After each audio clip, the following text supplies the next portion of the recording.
묵상기도하심으로 새벽 예배를 시작하겠습니다. 하나님 은혜와 사랑에 감사합니다. 우리에게 새날을 주시고 오늘도 하나님 앞에 예배하고 기도함으로 이 하루를 시작해 하신 하나님 감사합니다. 우리의 탄식과 기도를 들으시고 응답하실 하나님을 찬양합니다. 마음과 뜻과 힘을 다해 드리는 저들의 예배를 흠양하시고 오늘도 우리의 생각하는 것과 간구하는 것보다 넘치도록 응답하여 주옵소서. 예수님의 이름으로 기도합니다. 아멘. 찬송 432장 드리겠습니다. 큰 물결이 설레는 어두운 바다 저 등대에 불빛도 희미한데 이 풍랑에 배저 항해하는 이 작은데 사공은 주님이라 나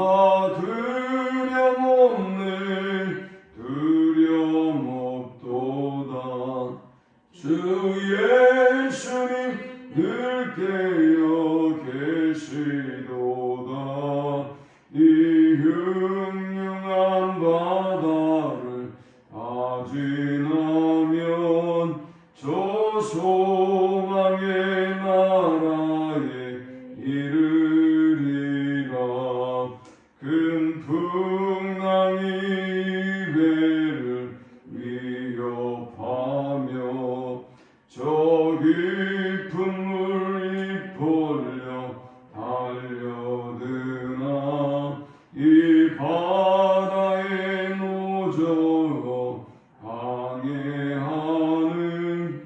이 작은데 사공은 주님이라 나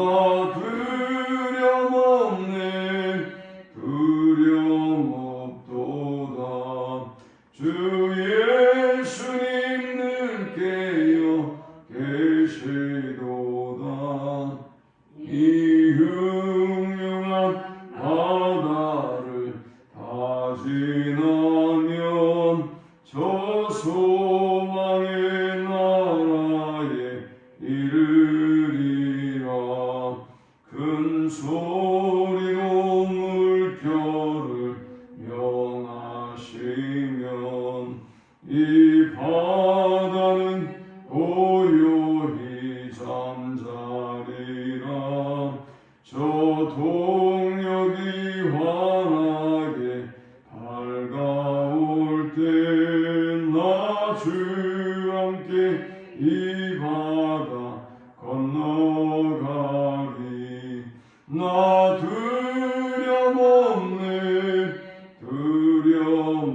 두려움없도다 주 예수님 늘 깨어 계시도다 이 흉흉한 바다를 다 지나면 저 소망의 나라에 이르리라.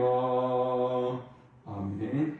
오늘 이 시간에 주시는 살아계신 하나님의 말씀은 구약성경 욥기 9장 11절에서 24절의 말씀입니다. 그가 내 앞으로 지나시나 내가 보지 못하며 그가 내 앞에서 움직이시나 내가 깨닫지 못하느니라. 하나님이 빼앗으시면 누가 막을 수 있으며 무엇을 하시나이까 하고 누가 물을 수 있으랴. 하나님이 진노를 돌이키지 아니하시나니 라합을 돕는 자들이 그 밑에 굴복하겠거든. 하물며 내가 감히 대답하겠으며 그 앞에서 무슨 말을 택하랴. 가령 내가 의로울지라도 대답하지 못하겠고 나를 심판하실 그에게 간구할 뿐이며 가령 내가 그를 부름으로 그가 내게 대답하셨을지라도 내 음성을 들으셨다고는 내가 믿지 아니하리라. 그가 폭풍으로 나를 치시고 까닭없이 내 상처를 깊게 하시며 나를 숨쉬지 못하게 하시며 괴로움을 내게 채우시는구나. 힘으로 말하면 그가 강하시고 심판으로 말하면 누가 그를 소환하겠느냐. 가령 내가 의로울지라도 내 입이 나를 정죄하리니 가령 내가 온전할지라도 나를 정죄하시리라. 나는 온전하다마는 내가 나를 돌아보지 아니하고 내 생명을 천히 여기는구나. 일이 다 같은 것이다. 그러므로 나는 말하기를 하나님이 온전한 자나 악한 자나 멸망시키신다 하나니 갑자기 재난이 닥쳐 죽을지라도 무죄한 자의 절망도 그가 비웃으시리라.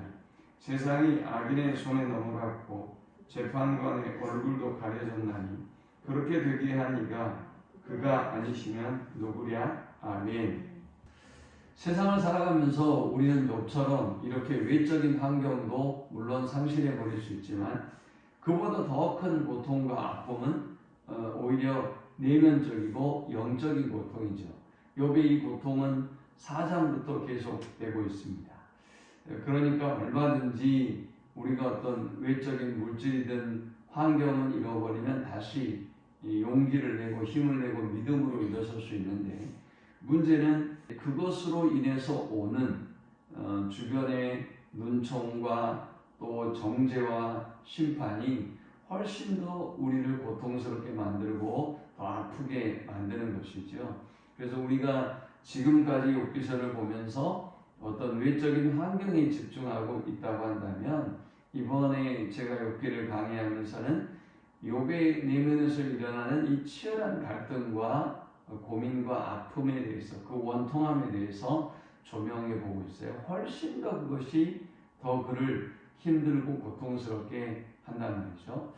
우리가 생각건대 욥은 이 고난과 어려움 가운데 하나님을 원망하지 않았다. 이 어떤 명제를 지키려고 애를 쓰고 있어요. 그러나 욥기서를 정말 정밀하게 이렇게 들여다보면 그렇게 말할 수 있지 않아요. 욥은 엄청난 내면적인 갈등을 하고 있고 그리고 하나님 앞에 어떤 변론도 통하지 않는다는 것을 보면서 하나님 앞에 원통함도 가지고 있고 그 감정을 있는 그대로 토해냅니다. 사실은 그러했기 때문에 욥이 이 고난과 어려움을 이겨나갈 수가 있었던 것이죠. 그리고 우리가 욥기서를 또 조명해 보면서 욥의 친구들이 욥의 입장을 생각하지 않고 이렇게 독서를 퍼부었던 사람들이라 그래서 상담학적으로 접근하기도 하고 어떤 대화의 기법을 또 어떤 조명해 보기도 하고 그래서 그 친구들이 나쁜 사람이다. 이 명제를 지켜가려고 애를 쓰는데 저는 이번 욥기를 강의하면서 그런 관점을 배제하고 보고 있습니다. 이 욥의 친구들이 얼마나 좋은 친구들이었는지 우리가 전반부에도 살펴봤어요. 욥의 친구들이 와서 욥에게 함부로 말을 하지 않아요. 7일 동안이나 애곡하고 슬퍼하고 고통스러워하고 욥의 그 참담한 모습 속에 말을 읽습니다. 그 정도로 이 친구들이 굉장히 신중하고 욥을 생각하고 사랑하는 친구들이었어요. 그러나 어떤 면 때문에 이 친구들이 이제 분노하고 이야기를 하기 시작했느냐? 욥이 자기가 자꾸 잘못이 없다는 거죠. 나는 의인이라는 것이죠. 현상적으로 본다면 욥에게 일어나는 이 모든 일들이 적어도 어떤 인과응보적인 측면으로 보고 또 어떤 세상적인 관점으로 본다면 분명히 우리는 모르지만 우리는 욥에 대해서 욥의 친구들의 생각 속에 우린 욥에 대해서 자세히 모르지만 네가 분명히 부지중에라도 죄를 지었기 때문에 그런 고난과 아픔이 오지 않겠느냐라고 생각하고 조언할 수 있다는 말이죠. 그럼 우리 대부분은 어떻게 합니까? 우리가 우리의 연약함을 알고 우리의 죄인됨을 알고 다시 우리 자신을 돌아보고 회개의 기회로 삼을 텐데 욥은 하나님이 인정하는 의인이기 때문에 그러기도 하지만 욥은 자신의 무죄함을 항변합니다.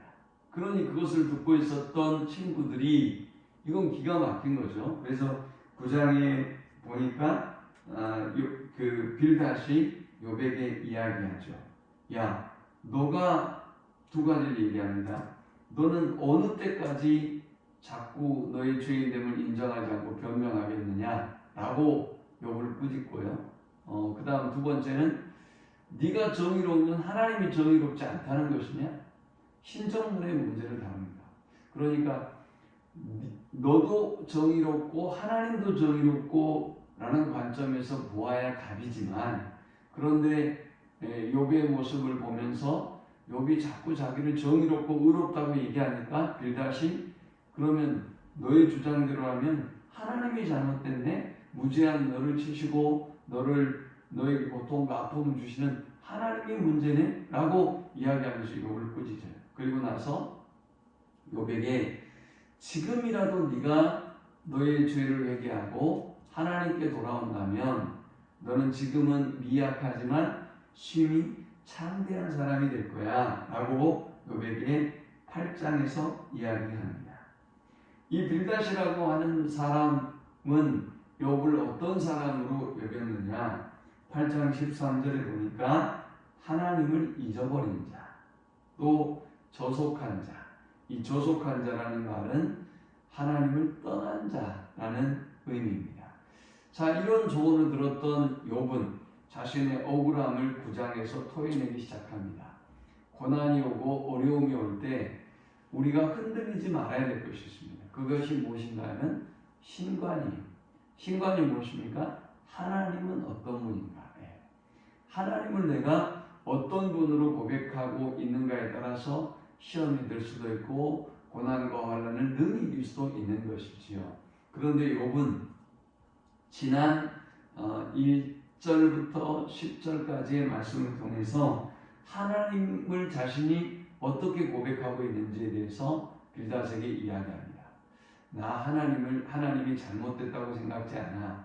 나는 하나님이 의로우신 분이라고 지금도 생각하고 믿고 있어 라고 8장 3절의 빌닷의 꾸짖음을 1절과 오늘 9장 1절과 2절에 답합니다. 그 다음 하나님의 지혜와 능력은 무한하셔 나는 그것을 믿고 고백해 라고 빌닷에게 대답합니다.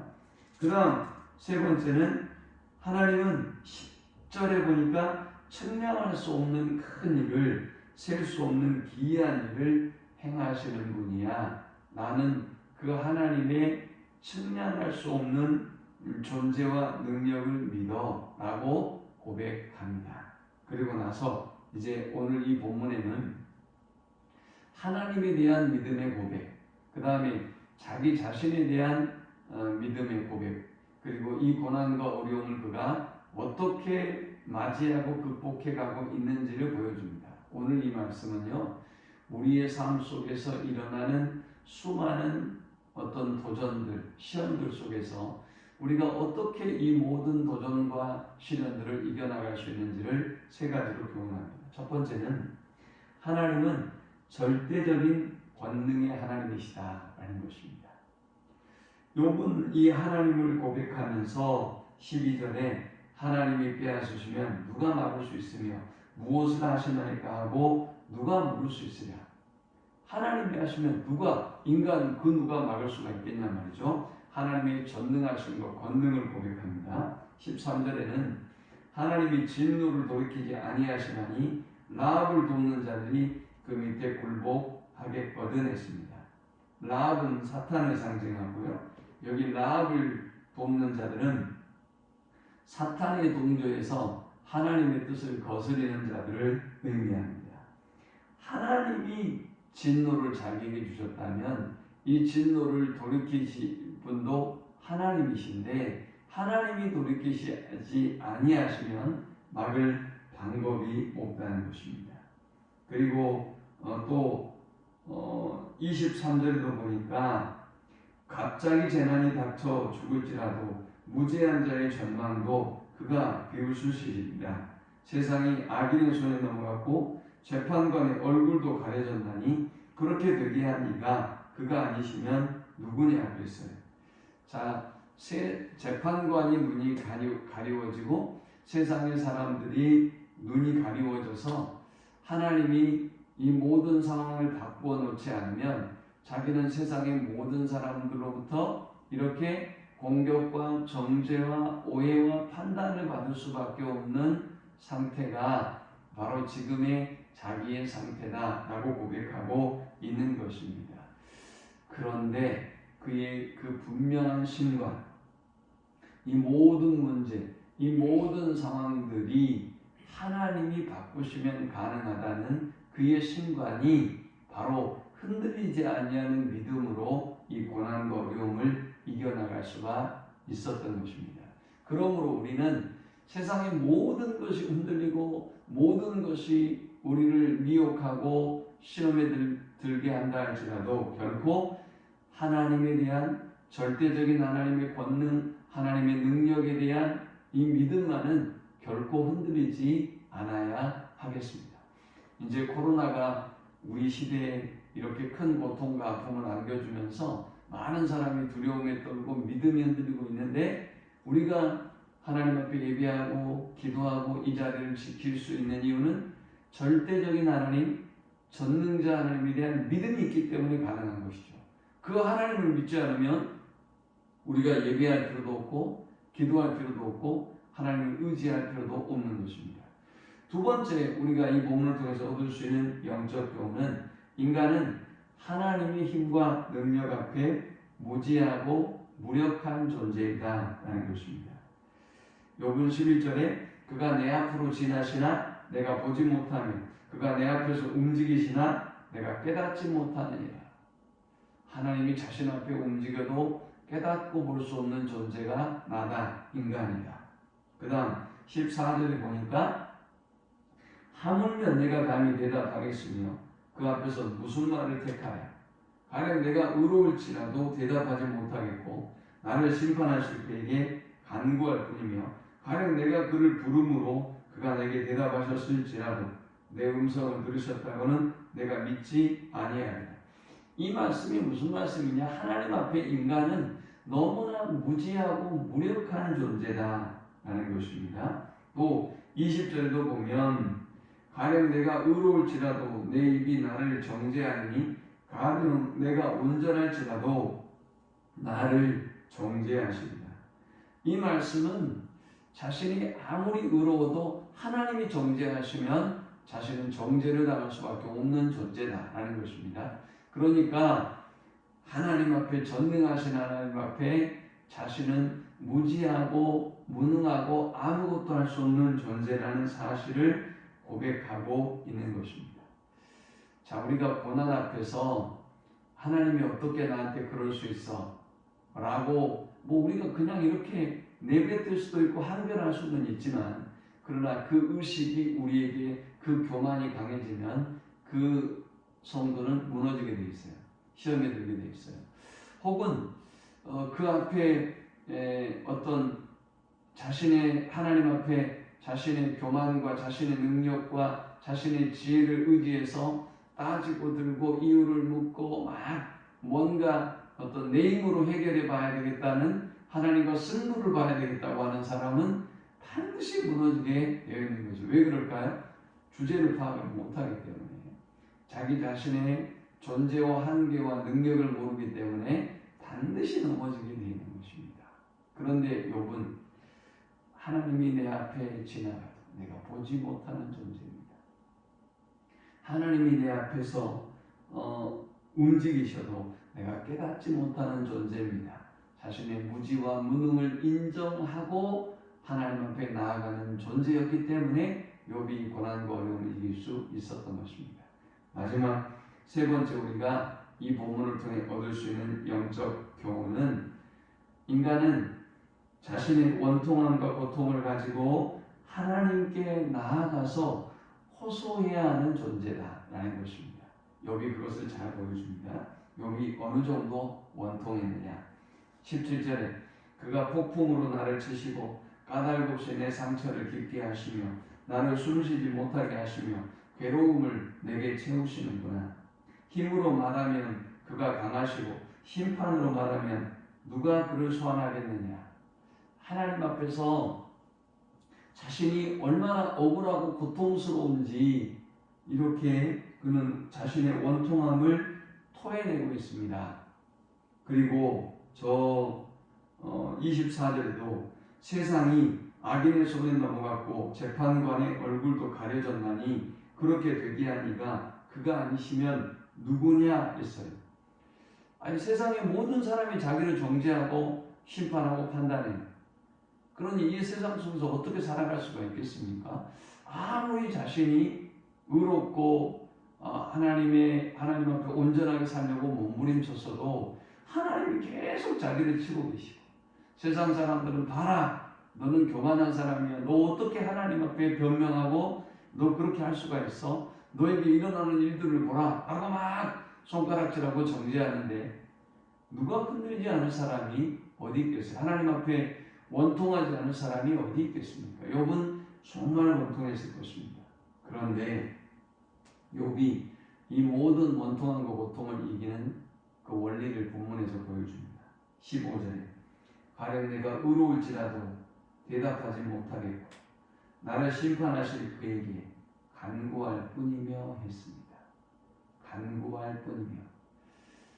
하나님이 왜 나에게 이러시는지, 내가 정말 의롭게 살고 믿음으로 살려고 몸부림치고 온전하게 살려고 몸부림쳤는데 이 이유 없는 고통과 아픔을 나에게 왜 주시는 것인지, 그리고 저 세상 사람들로부터 정죄받고 왜 나로 하여금 고통당하게 하는지, 하나님이 왜 이러시는지 알 수 없지만 그는 그 전능하신 하나님 앞에 자신의 무지와 연약함을 인정하고 간구할 뿐이라고 했어요. 간구할 뿐이다. 이것이 지금 우리가 있어야 할 포지션 아니겠습니까? 지금 우리가 행해야 할 일 아니겠습니까?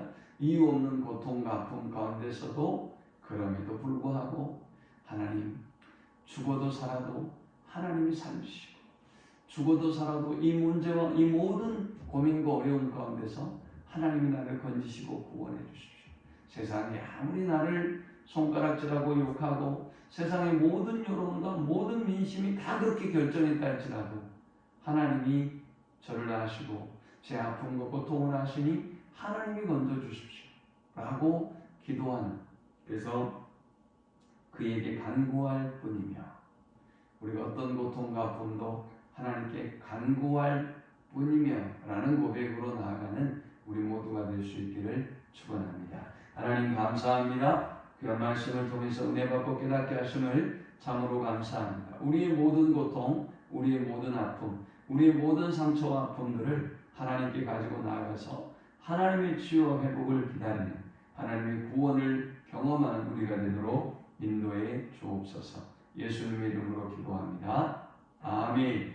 지금은 우리 주 예수 그리스도의 크신 은혜와 성부 하나님의 그 크신 사랑과 성령의 루보교통 충만케 하시니 어떤 원통함도, 어떤 고통도, 어떤 억울함도, 하나님까지도 나에게 왜 이런 고통과 아픔을 주시는가 라는 한탄과 탄식도 온전히 주께 가지고 나아가서 주님의 위로와 회복과 구원을 누리기를 소망하는 모든 주의 백성들의 머리 위에 이제부터 영원토록 함께 있을지어다. 아멘.